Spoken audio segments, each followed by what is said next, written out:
ایران کے بادشاہ نے اپنے بیٹے کو پڑھانے کے لیے ایک استاد صاحب کا بندوبست کیا۔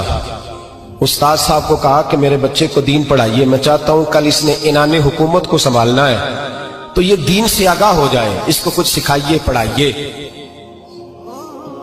بہت نیک بزرگ بڑے درویش عالم پڑھانے لگے، اسباق مکمل ہو گئے، دین کے اسباق قرآن مجید پڑھایا، احادیث طیبہ کا درس دیا، اصول فقہ سے روشناس کرایا۔ جب بچے نے مکمل تعلیم حاصل کر لی اور آمین ہو گئی، دستار ہو گئی، فارغ ہو گئے، تو پھر ایک دن استاد صاحب نے کہا بیٹے کل تم نے ضرور آنا ہے، کچھ بات کرنی ہے۔ شہزادہ گیا ملنے استاد صاحب سے، استاد صاحب نے کنڈی لگا لی، ہاتھ میں درہ پکڑ لیا، مار مار کے پورے وجود کو زخمی کر دیا، کوئی غلطی نہیں، کوئی بات نہیں، مارا۔ اب بچہ آیا آ کے بادشاہ سلامت سے کہا کہ ابا جی سمجھ نہیں آئی، بڑا مارا ہے استاد نے۔ تو سیانے تھے نا بادشاہ، یہاں تو قاری صاحب روز کٹہرے میں کھڑے ہوتے ہیں، مولوی صاحب آپ نے میرے بچے کو کیوں مارا ہے؟ آپ 8,000 کے مولوی ہیں، میرا کئی کروڑ کا بچہ ہے، سویرے بدل لیں گے، خبردار آپ نے بچے کو ہاتھ لگایا، اپنی حیثیت میں رہے معاذ اللہ۔ جو قومیں استادوں کو کٹہروں میں کھڑا کرتی ہیں وہ ترقی نہیں کر پاتی، جو استادوں کو کٹہروں میں روز کھڑا کرتے ہیں۔ کہا ابا جی بڑا مارا ہے، تو والد بڑے سمجھدار تھے، کہنے لگے بیٹا استاد باپ ہوتا ہے، وہ زیادتی نہیں کرتا، کوئی بات ہوگی میں تیرے استاد کو کٹہرے میں نہیں بلاؤں گا۔ اماں سے بات کی، اماں کہنے لگی بیٹا میں تیرے باپ سے کیسے بات کروں، ڈر رہا تھا۔ وقت گزر گیا، 22 سال بیت گئے، 22 سال گزر گئے، بادشاہ کا انتقال ہوا، شہزادہ تخت پہ بیٹھا، پہلا حکم یہ دیا کہ میرے استاد کو بلاؤ، پہلا حکم۔ استاد جی بوڑھے ہو گئے تھے، چھڑی کے اوپر ٹیک لگا کے آئے اور بھویں سفید ہو کے جھک گئی تھیں، یوں آنکھ کھول کے بڑی مشکل سے دیکھا، کہنے لگے شہزادے حکم ہو۔ کب میں شہزادہ نہیں، اب میں بادشاہ بن گیا ہوں۔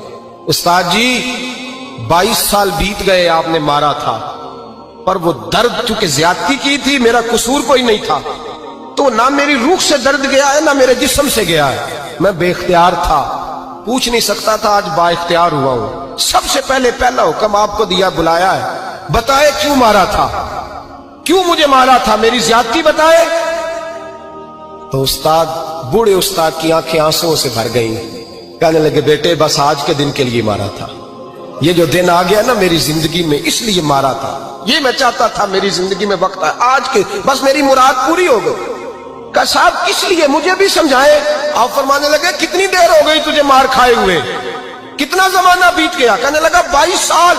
فرمایا زخم بھولے تو نہیں، درد ختم تو نہیں ہوئی، تمہیں بات ایک منٹ کے لیے بھی تمہارے حافظے سے محو تو نہیں ہوئی؟ کہا استاد جی روز رات کو یاد آتی، روز خیال آتا تھا۔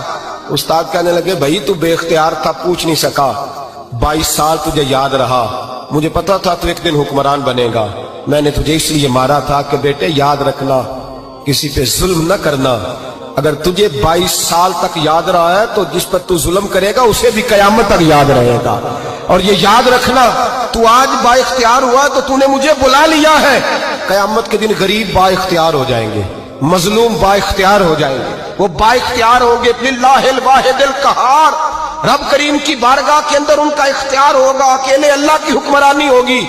پھر وہ بلائیں گے بڑے بڑے کج کلا، دنیا میں جن کی پگڑیاں اونچی تھی وہ سر جھکائے کھڑے ہوں گے، دنیا میں جو ڈکٹیٹر بنتے تھے ان کی پشتیں لال ہوں گی، ان کو غدار لکھا جائے گا، قیامت تک نہیں بھولے گا۔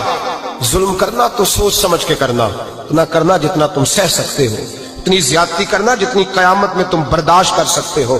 میرے نبی کریم صلی اللہ علیہ وسلم نے فرمایا ظلم سے بچو، یہ قیامت کے اندھیروں میں سے ایک اندھیرا ہوگا۔ زندگی میں زیادتی نہ کریں، اگر تھوڑی دیر کے لیے کوئی چیز برداشت کر جائیں گے تو وہ فائدہ دے جائے گی، کچھ دیر کے لیے اگر سہ جائیں گے تو نفع مل جائے گا، سہنے کی کوشش کریں۔